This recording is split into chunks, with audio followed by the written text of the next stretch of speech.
Assalamualaikum warahmatullahi wabarakatuh.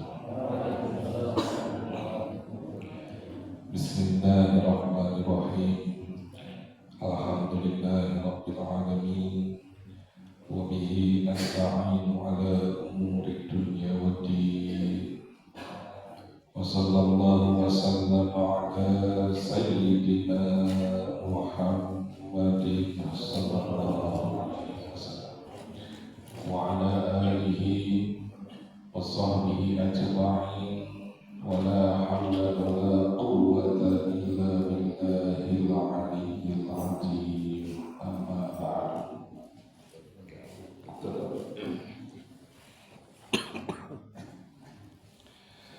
Langkung dipayun mangga sami-sami mengatakan puja segala puji kehadirat Allah Rabbul Izzati. Alhamdulillah dina Isa urang masih dipabari nikmat Allah, nikmat kesempatan, nikmat kesehatan.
Bapak Ibu terima kasih Muhammad salam muliakan Allah seperti biasa sedang dikawinkan pengalaman istighfar saat kesulitan dikawinkan umum Sayyidul Istighfar.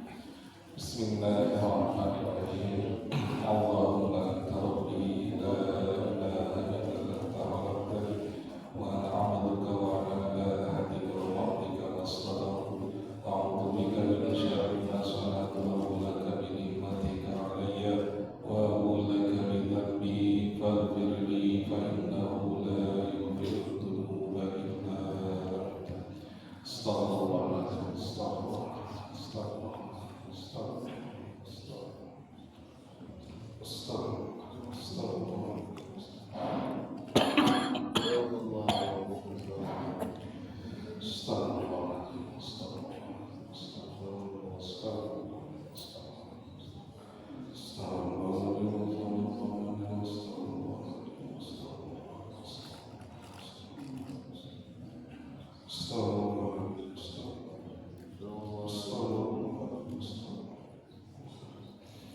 Astagfirullah.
Maulid Nabi Muhammad Sallallahu Alaihi Wasallam dalam bentuk seremonial, begitu, dalam bentuk seremonial.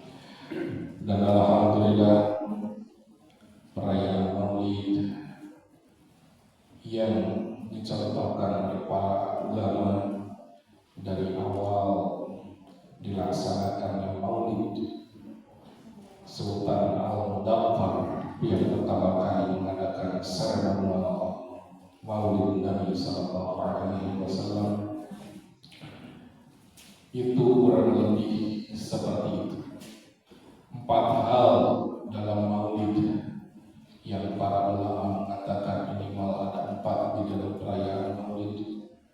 Yang pertama, harus ada baca Qur'annya. Alhamdulillah minggu kemarin ada baca ayat suci Al-Quran, pemirsa Pak Ustadz, alhamdulillah. Cuma yang jadi PR bagi kita ketika ada yang baca Quran, minimal kita diam mendengarkan. Itu PR-nya seperti itu. Bagusnya ketika baca Quran kita juga baca, ya.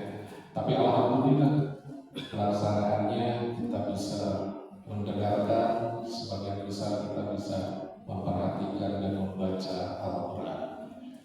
Kemudian perayaan Maulid itu minimal yang kedua harus ada baca sholawatnya.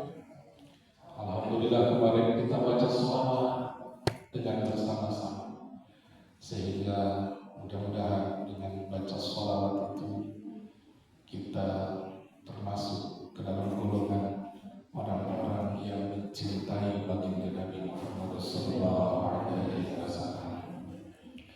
Kemudian yang ketiga, para ulama mengatakan, sebagian mengatakan harus ada makanannya. Alhamdulillah kemarin warna. Alhamdulillah biasanya kan komitos remese makan sebagian ada yang pulang gitu ya. Tapi kemarin alhamdulillah bisa berjamaah makan bersama gitu ya. Jadi merasakan semuanya, sehingga pas pulang itu dengan suasana hati yang gembira, kita bisa makan di rumah, tinggal tidur. Itu saya merasa kalau udah tuan, saya langsung kabur ke makan. Alhamdulillah sehat. Nah yang keempat, satu lagi harus ada dalam Maulid itu adalah menceritakan sirah nabawi, sejarah Nabi harus diceritakan. Kenapa? Karena inti dari Maulid itu adalah sejarah Nabi, begitu ya. Nah kemarin alhamdulillah sudah dilakukan dengan cara apa? Membaca Al-Barajanji. Itu dari Al-Tariun sampai kita pahami Qiyamiyat Halal Sana. Itu adalah cerita Nabi dari nurnya dari awal sampai ke Sayyidah Aminah, kemudian dilahirkannya baginda Nabi Muhammad SAW. Baru sampai sana, gitu ya, baru sampai sana. Cuman masalahnya kan kita nggak tahu dan nggak hafal, nggak ngerti terjemahannya, itu yang jadi masalah. Tetapi biasanya oleh mubalik itu dibahasnya di mubalik begitu. Jadi itu untuk penyempurnaannya itu di sana. Ya. Nah kalau artikel selanjutnya itu akan menceritakan Isra Mi'raj, menceritakan hijrah dan seterusnya sampai beliau wafat ya begitu. Nah kalau di kita kan biasanya sampai 4 artikel pertama itu sampai dilahirkannya baginda Nabi Muhammad Sallallahu Alaihi Wasallam. Nah makanya bukan disunnahkan ya, dianjurkan oleh para ulama itu mubalik yang menyampaikan menyinggung tentang sirah atau sejarah baginda Nabi Muhammad Sallallahu Alaihi Wasallam. Alhamdulillah kemudian dikasih turunnya, mudah-mudahan barokah kami orang sadayana, mobil khusus kami Masjid Tahatul mudah-mudahan insyaallah makmur kalian orang kembali melaksanakan Maulid Nabi, cinta baginda Nabi Muhammad Sallallahu Alaihi Wasallam. Para saudara, para bapak, ibu dan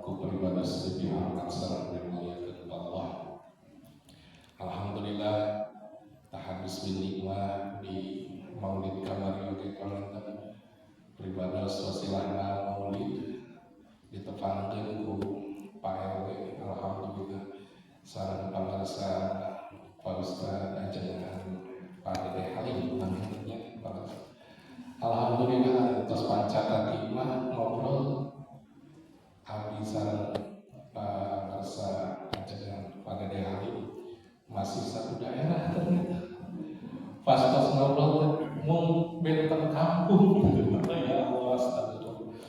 Abdi ngisi lagi nana kenapa abdi mendongkap di payung kelas kenapa mana geus wasilah kamari alhamdulillah tahap istimewa ternyata santos pancakani ngobrol sareng anjeunna sareng mantenna anjeunna di pasar Empang di Cianjur pribados mah di dermaga.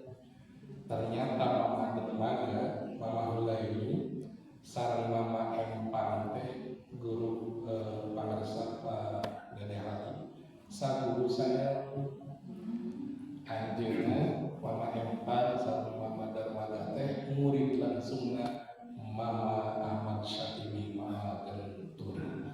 Alhamdulillah kenging sangat deui ku barokah salat ku barokah maulid kamari beribadah tepat ku wasilahna PSI abdi tepan sareng anu sami sasana mudah-mudahan barokah anu sadaya insyaallah ya rabbal alamin.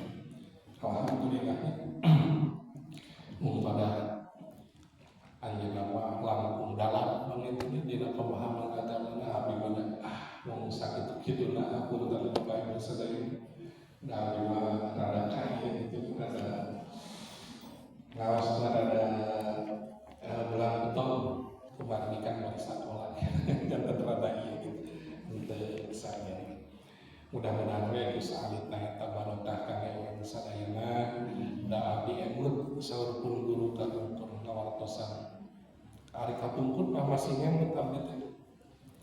Nah, pun guru teh nyebatkeun kitu ayeuna kahartos. Kapungkur dialeskeun kieu. Wah, barudak neangan yang matong hayang pintar. Wah, abdi kapungkur ngemut justru neangan yang hayang pintar. Abdi kapungkur itu. Nah, kayak gitu. Karena selama ini doktrin bagi saya itu neangan itu justru supaya pintar. Tapi di balik itu semua seorang guru mengatakan carilah ilmu supaya hidup berkah. Itu ternyata ilmu walau sedikit tapi barokah itu lebih bermakna hidup. Kadang orang pintar dengan kepintarannya itu enggak barokah, enggak kepake ilmunya. Iya, so ngajen nonton di kampung ayah ustad belajar namun sapinah hungkul, tapi ku barokah aku sapinah tadi ajar sapinah eta murang kali subur anu ngaosna teras ku barokah na sapinah anjeunna kaitu kadieu sok di angkir upami aya anu ngantun teh margina naon anu ngantunkeun di awal anu kadah diibakan, kadah dikapani, kadah dikubur, kadah disolatkeun eta dina sapinah itu lengkap. Janten anjeunna mah nya ibarat teh ahli sapinah. kitab kecil yang merupakan itu tiap hari ini tidak akan jauh dari kitab itu. Alhamdulillah barokah gitu ya. Ilmu alat enggak ngerti tapi barokahnya gitu ya, barokahnya itu hari zaman ayah nama kan kayak pintar ilmu dia apa ya ayah kahartos guru beribadah saya ucapan guru mudah-mudahan milarian ilmu anu barokah amin ya Allah ya Rabbal alamin ya. Mangga Bapak Ibu salajengna urang lajenkeun gitu ya masih suasana maulid. Alhamdulillah upami bahasan maulid tidak akan pernah selesai banyak gitu ya, banyak sekali pembahasannya. Bismillahirrahmanirrahim. Lailatul maulidil ladzi kana lid-din sururun bi yaumihi wa zadiha. Ini di dalam pada saksi Lailatul maulidil ladzi kana lid-din sururun bi yaumihi wa zadiha. Malam dilahirkan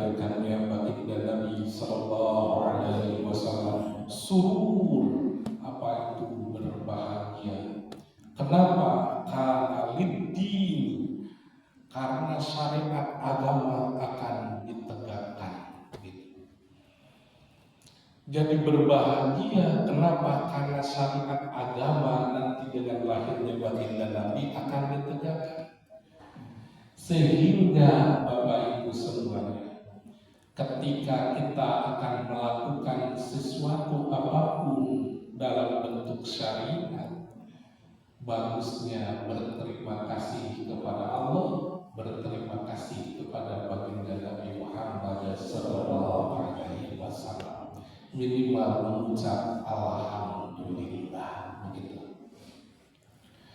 Kalau kita mau akikah anak-anak kita akikah, itu kita tidak akan ada akikah kalau baginda Nabi sallallahu alaihi wasallam tidak dilahirkan.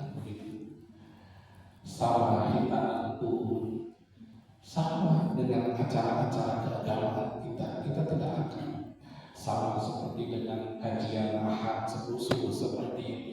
Tidak akan ada kajian kalau tidak dilahirkannya baginda Nabi Muhammad sallallahu alaihi wasallam. Itu bentuk syukurnya, gitu ya. Itu bentuk syukurnya. Oleh karenanya disunahkan bagi kita setiap kita melakukan sesuatu, awali dengan bismillah, awali dengan alhamdulillah. Di pertengahan alhamdulillah, diakhiri dengan alhamdulillah. Alhamdulillah. Kenapa harus alhamdulillah? Saya sering mengulang-ulang kata-kata ini. Kenapa? Karena Nabi sallallahu alaihi wasallam bersabda, hadisnya sahih, Abdul zikri la ilaha illallah, Abdul doa alhamdulillah. Yang paling utama berzikir itu la ilaha illallah, dan yang paling utama dalam berdoa adalah alhamdulillah.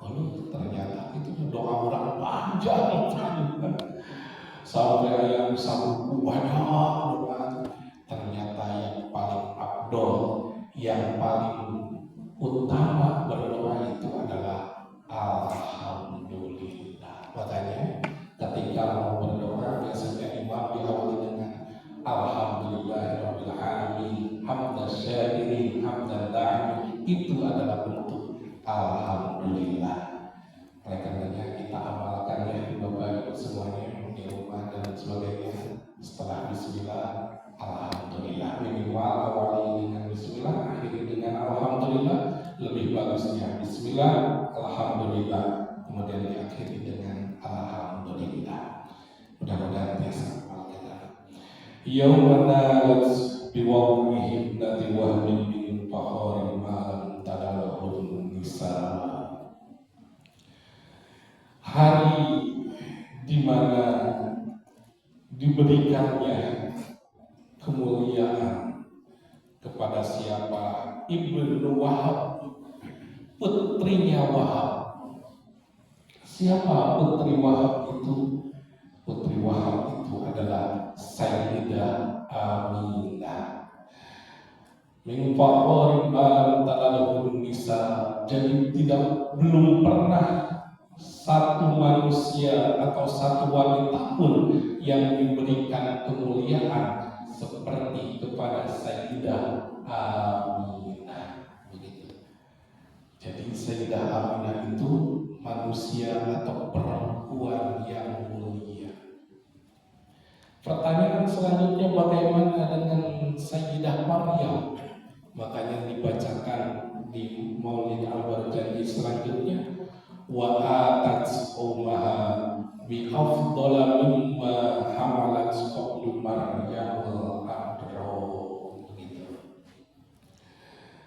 Dan telah datang kepada kaumnya, yaitu kaum Sayyidah Aminah, bi afdala, lebih afdal, lebih utama, lebih mulia, hamalat qablu Maryam al-adra,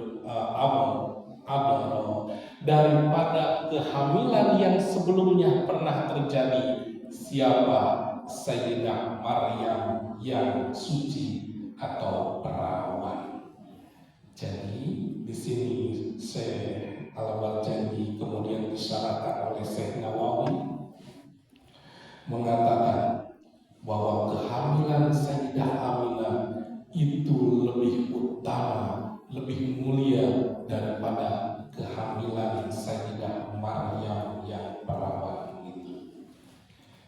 Di sananya ini diceritakan Bapak Ibu semuanya, kalau dulu Sayyidah Maryam ketika hamilnya itu didatangi di dalam mimpinya oleh siapa? Oleh nabi-nabi terdahulu.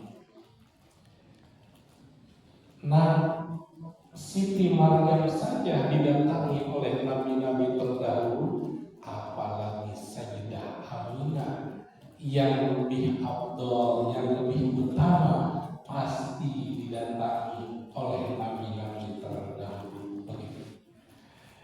Di sini diceritakan yang namanya Sayyidah Maryam dulu ketika di kamar, ketika lagi hamil di kamar, Sayyidah Maryam tidak mau keluar dari kamar. Kenapa? Karena ini takut kaumnya itu akan mencela. Sebetulnya enggak takut mencela dirinya, tapi takut mencela Islamnya begitu, mencela agamanya. Jadi nanti yang disalahkan agamanya. Makanya Sayyidah Maryam itu diam saja di kamar begitu, tidak pernah keluar, sehingga dengan berhari-hari di dalam kamar itu ketika ada yang datang gitu ya, ketika ada yang datang ke Sayyidah Maryam melihat, ternyata di Sayyidah Maryam itu ada buah-buahannya itu tidak tahu siapa yang memberi gitu ya. Ketika ditanya kepada Sayyidah Maryam, wahai Maryam, ini buah-buahan dari mana? Sayyidah Maryam kemudian mengatakan, aku juga tidak tahu, ada seseorang yang memberikannya kepadaku. Sehingga Bapak Ibu semuanya dengan kondisi sendirian di kamar, tidak ada yang datang, tapi ada makanan di sana. Ini di tafsirnya di sini dikatakan bahwa Sayyidah Maryam diberikan buah-buahan dari sorga. Ini Sayyidah Maryam yang mengandung Nabi Allah Isa alaihi salam. Pertanyaannya, lebih mulia siapa? Sayyidina Isa alaihi salam atau baginda Nabi Muhammad sallallahu alaihi wasallam? Lebih mulia siapa? Baginda Nabi Muhammad sallallahu alaihi wasallam. Tegas. Kenapa? Karena tadi kita sudah katakan baginda Nabi itu adalah Sayyidul Alamin, penghulunya alam semesta. Bahkan nanti yang namanya Sayyidina Isa alaihi salam akan muncul kembali di akhir zaman, akan bergabung dengan tentara Al-Mahdi untuk menghadapi yang namanya Dajjal laknatullah. Itu Isa alaihi salam justru akan mengikuti yang namanya syariat baginda Nabi Muhammad sallallahu alaihi wasallam, akan menjadi umat baginda Nabi Muhammad sallallahu alaihi wasallam. Itu ya, itu ceritanya nanti di kitab yang lainnya. Itu menarik. Nah, oleh karenanya Bapak Ibu semuanya, Nabi Isa atau Sayyidah Maryam saja diberikan buah-buahan surga, apalagi Sayyidah Aminah yang mengandung Sayyidul Alamin, penghulu alam semesta. Sehingga diceritakan malam pertama bermimpi dengan siapa, malam kedua bermimpi dengan siapa, terus diceritakan lebih detail bahwa Sayyidah Aminah tiap malamnya selalu ditemui oleh nabi-nabi terdahulu, gitu ya. Nah, ini diceritakan di sini, hamalat qablul Maryam wa atra, Siti Maryam mengandungnya dengan kondisi suci atau perawan, tetapi lebih mulia dengan kandungannya Sayyidah Aminah. Nah, Maulidun kana minhu fi ta'imil kufri wa balun alaihim wa wabal. Tetapi kelahiran baginda Nabi itu malah jadi wabah atau bahaya atau penyakit bagi orang-orang yang kufur atau yang kafir. Orang yang kafir itu dengan kelahiran Nabi itu mereka mulai celaka. Kenapa? Baginda Nabi Muhammad SAW, air, angin, api, itu semua bagian dari nurnya baginda, percikan nurnya baginda Nabi SAW. Sehingga ketika Nabi lahir, ini api yang sedang berkobar dan sedang disembah oleh orang-orang Majusi itu padam seketika. Kenapa? Karena tahu siapa yang lahir ini. Ini diceritakan. Kemudian angin berhembus dengan semilirnya, bunga-bunga merekah. Kalau diceritakan seperti itu di sini. Kemudian patung-patung yang ada di Ka'bah itu pas hari kelahiran Nabi itu tersungkur semuanya. Ini jarang diceritakan ya. Itu tersungkur, yang ada di Ka'bah itu tersungkur, sehingga orang-orang kafir waktu itu merasakan, wah ini bahaya, ini wabah, ini apa ini? Sebetulnya orang-orang kafir itu dalam hatinya itu ini bukan orang sembarangan begitu kepada baginda Nabi, tetapi karena yang paling utamanya itu gengsinya itu enggak mau. Jadi kalau sekarang ada orang yang banyak gengsi, naon kita mesti gengsi, nurnya seperti itu begitu. Jadi ada gengsi Korea terus, manehmah gitu. Jadi merasa lebih dari yang lain, ya itulah seperti itu. Kenapa? Karena merasa lebih dari yang lain itu, ya itu si iblis itu, ya ilmunya si iblis yang tadi. Nah, Bapak Ibu yang dirahmati Allah Subhanahu wa taala. Lanjutnya, wa tawalat bisyral hawati fi anqad lidal mustafa wa haqqal hana. Dan ada bisikan yaitu yang menyatakan telah lahirlah Mustafa. Mustafa itu adalah manusia pilihan, wa haqqal hana, dan inilah haknya atau kebenarannya. Sehingga alhamdulillah di sini dikatakan hada wa qadistahsanal qiyam, inilah dianggap baik untuk apa? Al-qiyam, berdiri. Berdiri ketika apa? Inda dzikri maulidih syarif, ketika menceritakan lahirnya baginda Nabi Muhammad SAW, dianggap baik untuk berdiri. Makanya suka ada yang namanya mahalul qiyam. Mahalul qiyam itu sambil berdiri begitu. Jadi ketika ia talak lakusana itu menceritakan lahirnya baginda Nabi seperti cahaya, itu melihat cahaya, maka berdirilah kita sebagai apa? Sebagai penghormatan. Kadang kan umpamanya mendongkapkannya kurang tesok kualitatif.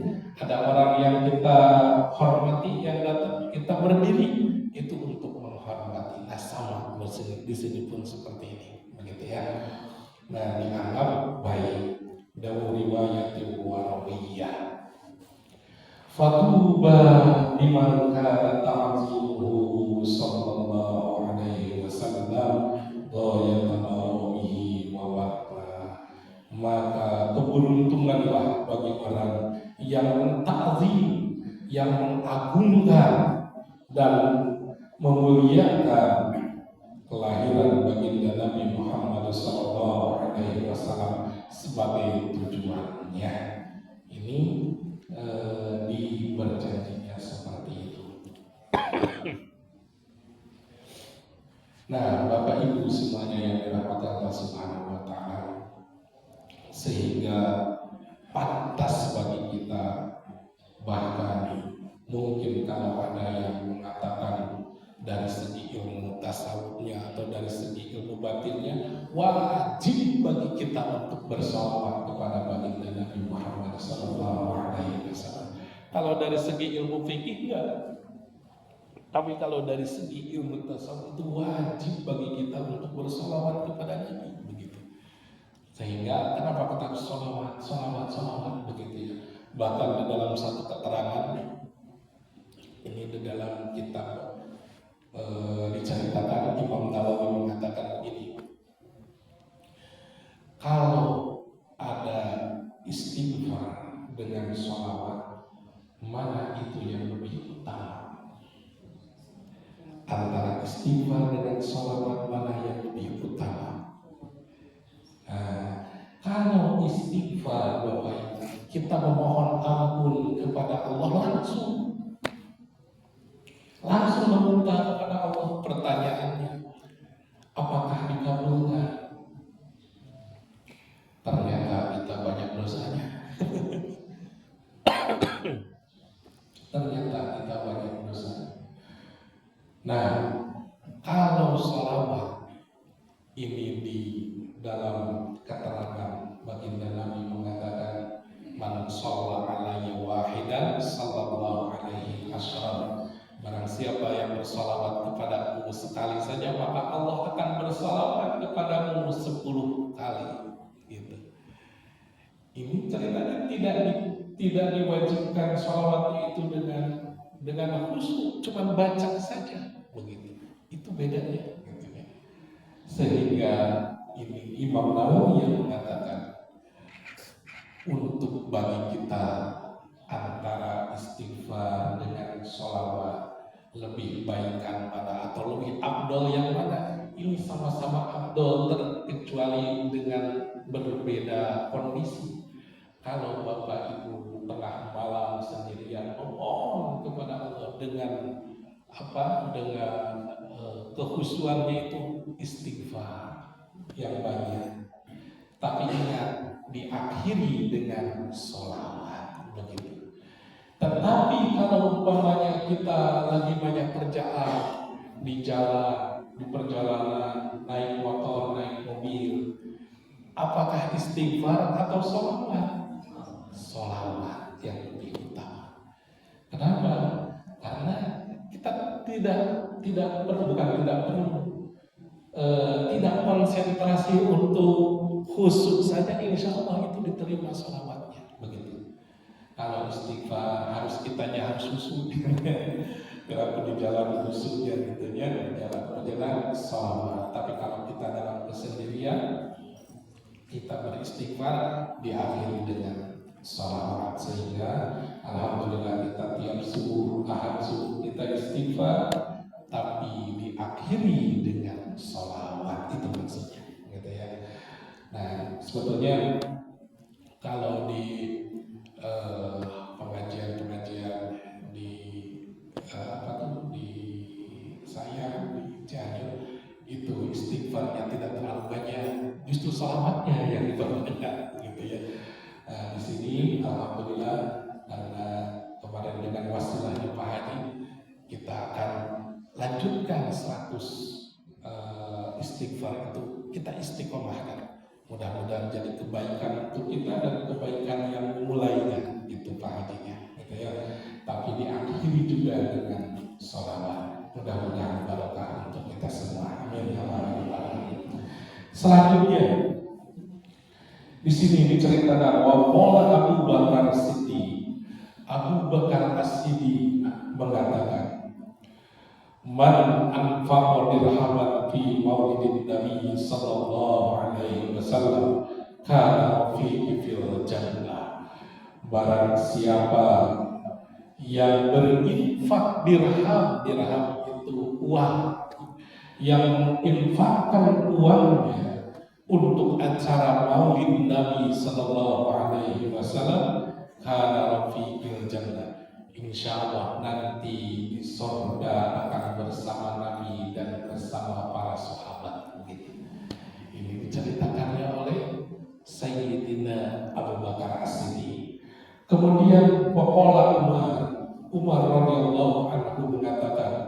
Man azamma maulidi Nabi sallallahu alaihi wasallam faqad ahyal Islam.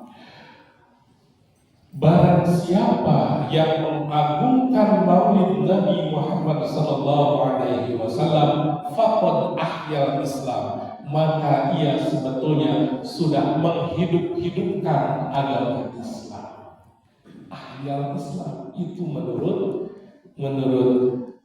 Sayyidina Umar bin Khattab. Wa qala Utsman, menurut Sayyidina Utsman bin Affan radhiyallahu anhu, man anfaqa dirhaman ala qiraati maulidin Nabi sallallahu alaihi wasallam fa ka'annama syahada yauma Badr wa Hunain. Barang siapa yang berinfak uang untuk pembacaan maulid Nabi Muhammad sallallahu alaihi wasallam, maka ia setara dengan ahli Badar dan Hunain. Apa itu ahli Badar? Ahli Badar itu adalah sahabat yang ikut perang Badar. Hunain itu apa? Perang Hunain. Begitu. Ini diceritakan oleh Sayyidina Utsman bin Affan. Semua sahabat mengatakan itu. Ahli Badar itu apa? Ahli Badar itu Bapak Ibu semuanya, perang pertama yang dilakukan oleh baginda Nabi Muhammad SAW itu perang Badar. Kekuatannya umat Muslim waktu itu 313 orang, sedangkan orang kafir itu 1000 orang. Bayangkan 313 lawan 1000. Itu kalau 1:4 ya, hampir 1:4. Jadi 1 orang menghadapi 4 orang kafir.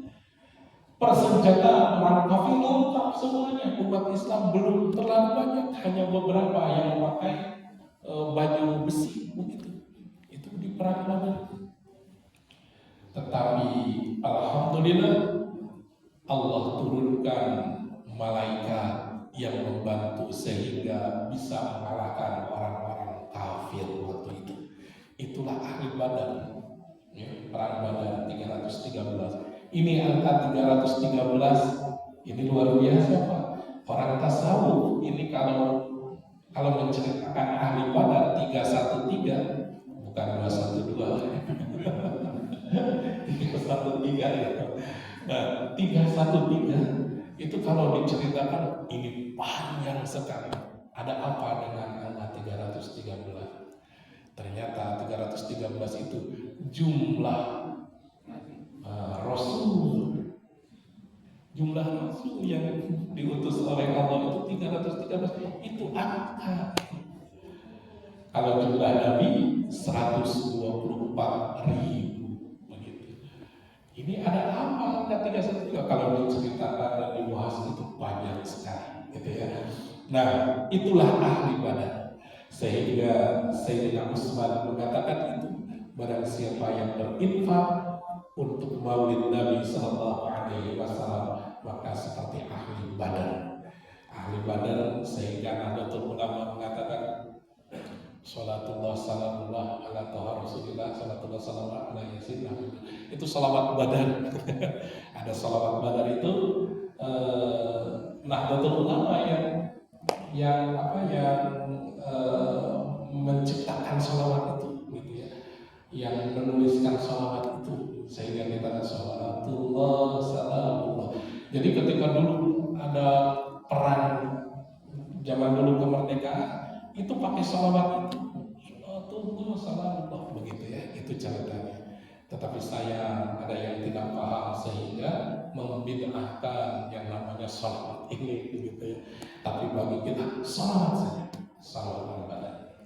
Kenapa? Karena salawat-salawat yang ada, salawat naria, salawat manusia, salawat itu yang menuliskan bukan orang sembarangan.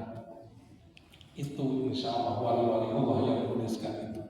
Kumaha ada yang nanya bahwa Ustaz, saya yang menulis sholawat entong, sok-sokan dan menulis sholawat anyar. Jangan, bagi kita ikuti yang sudah ada. Itu namanya kitab turut kepada ulama supaya apa? Supaya barokah itu.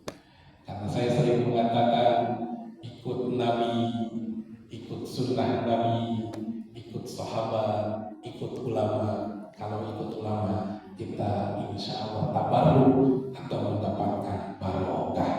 Nah terakhir pamitannya apa yang disampaikan oleh Sayyidina Ali wa qala Ali karramallahu wajhah radhiyallahu anhu man azamma maulidin nabi sallallahu alaihi wasallam la yakhruju minad dunya illa bil iman. Kata Ali karramallahu wajhah mengatakan barang siapa yang mengagungkan maulid Nabi sallallahu alaihi wasallam dia tidak akan keluar dari dunianya kecuali akan tetap di dalam qalbunya iman dan Islam. Ini keutamaan kita maulid Nabi Muhammad sallallahu alaihi wasallam. Tetapi Bapak Ibu, ini perlu saya sampaikan terakhir.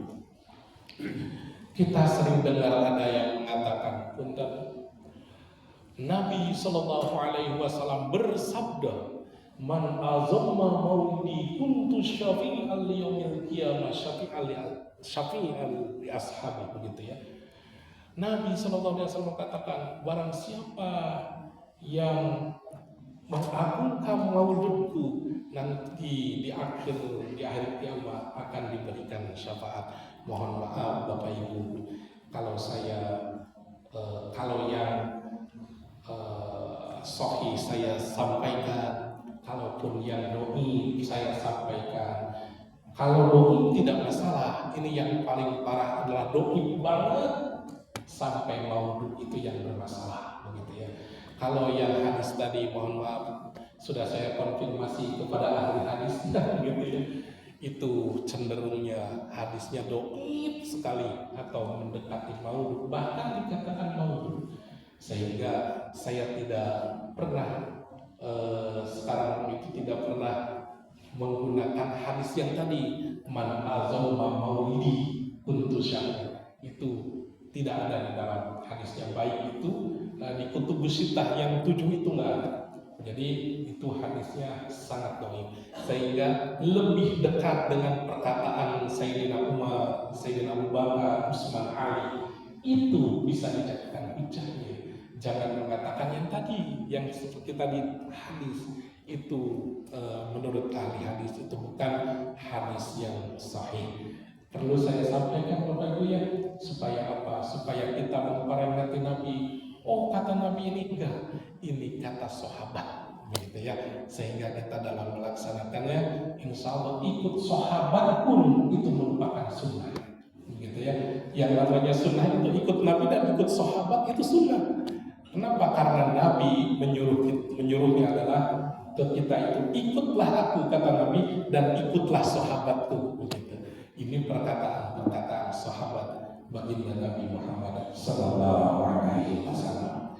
Cekap panitnya terus saudara, cekap panitnya daya mutabu 5 kirang parantos di kawasan. Hapunten dan kasuhun. Mudah-mudahan kalau yang terus dihalus, mudah-mudahan ayat manfaat dari orang sadayana, barokah dari orang sadayana. Mudah-mudahan Allah, mudah-mudahan orang saya dipaparin kegiatan, dipaparin kesehatan, dipaparin ilmu manfaat Allah Subhanahu wa taala. Dan kita doakan juga mudah-mudahan saudara-saudara kita yang kurang sehat, yang masih sakit, dan alhamdulillah Bapak atas atas alhamdulillah mudah-mudahan sehat banyak. Mudah-mudahan kami para atas operasi mudah-mudahan disehatkan Allah Subhanahu wa taala. Karena niatna kami ibadah dan Gusti Allah langkung sampurna. Eta niatnya. Maka Bapak Ibu sadayana sabaca doa semoga mudah-mudahan zikir hasbi rabbi. Bismillahirrahmanirrahim. Hasbi rabbi ya Allah ma fi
وفي الآخرة حسنة وقنا عذاب النار سبحان ربك رب العزة عما